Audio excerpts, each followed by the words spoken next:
بقى قعر القهوة كده ترميه، ده كنز عندك. وتعالي اقولك ازاي تستفادي بيه. صلي على النبي واعملي لايك وشير ومتابعة. وهاتي تفل القهوة ده، حطي عليه معلقة كده من صابون المواعين وقلبيهم. وكمان هسيبلك تطبيق تحت في الكومنتات حلو قوي، جيبي منه كل الافكار اللي انا بجيبها دي، وكمان وصفات رمضان كلها هسيبهولك في التعليقات تحت.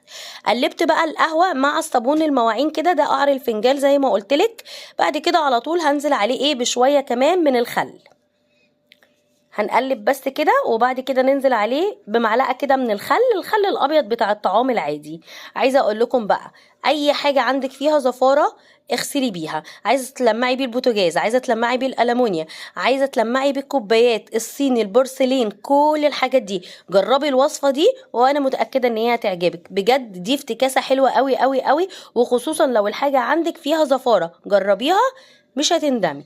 اذا عجبتك طريقه النهارده متنسيش تعملي لها لايك وشير ومتابعه، وكمان هسيب